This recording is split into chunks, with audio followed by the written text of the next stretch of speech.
Fantasy Baseball 101.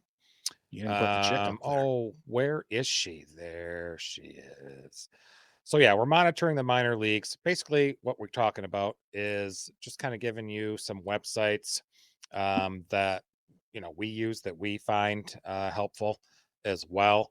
I know Fangraphs is a favorite of mine and Matt's. We'll use that a lot. Especially there's actual tab for prospects there. Um, that you can actually create a custom list of players there called the board.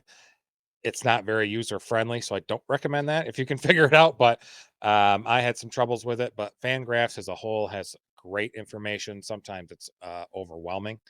Um, Another one too that people don't think about is just MLBTradeRumors.com. Something to check out. A lot always of good information on there. Many trades in the league include minor leaguers. I check this page frequently this season or all year for that matter. Yeah.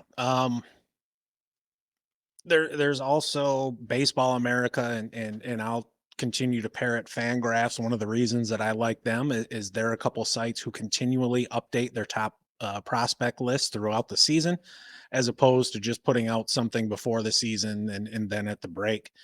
Um, Baseball Reference, for those of you who are um, football fans, I'm sure you've heard of a Pro Football Reference. Well, there's a baseball version out there, provides you plenty of information. It's not as robust on the minor leaguers as it is for the major leaguers. And a big part of that is you don't really have StatCast data for a lot of these minor league ballparks. I think there's some at AAA, but it's kind of sparse.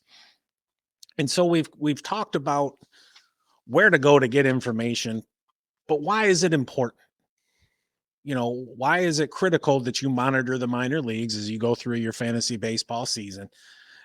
The first reason is for future talent acquisition. The season is long. It's 6 months long.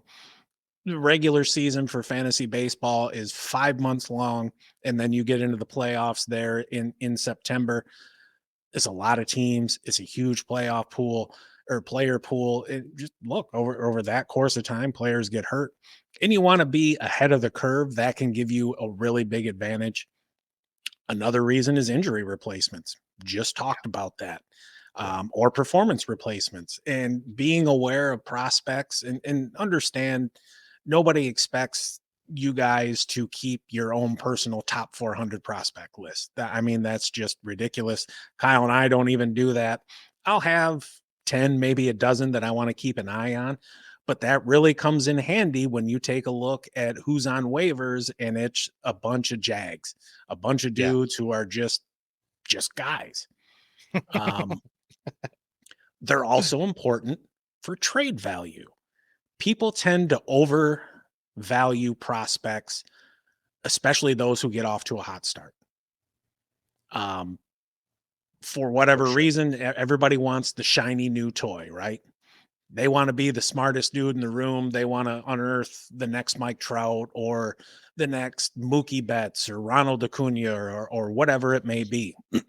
True of the matter is, that dude hanging out down there at Double A for the Pirates, he's not the next Mike Trout. He's not the next Mookie Betts. He's not the next Ronald Acuna. He might be some asshole who's going to get a few plate appearances because somebody got hurt, but that's it. Yeah. And it's also nice if you're looking to trade, you can take advantage of that and include, if you've got a prospect stashed, hey, I'll give you this pitcher and I'll throw in this prospect. And then people, they get all the Twitter. Oh my God, I can get the prospect too. He's going to be the next greatest, next best thing. Bullshit. No, it ain't. But you can fleece that other owner. Sure. Yeah. Yeah. Very rarely does that happen, where they Yes. just turn out to be frickin', you know, Michael Jordan of the baseball world. Um, it helps with strategic planning.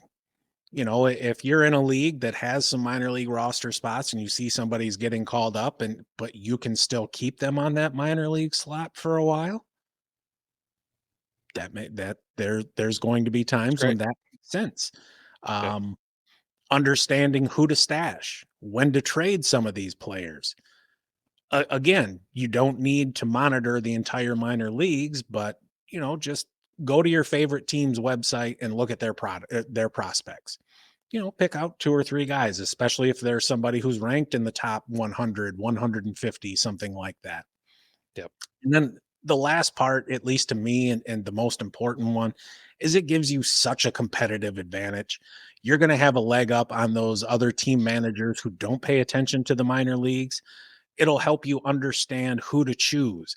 If you need an injury or a performance replacement, do I take a prospect or do I take a more established player who may have, a lower floor or a higher floor but a lower ceiling? And when you are faced with decisions like that, where all other factors being equal, go with a younger player.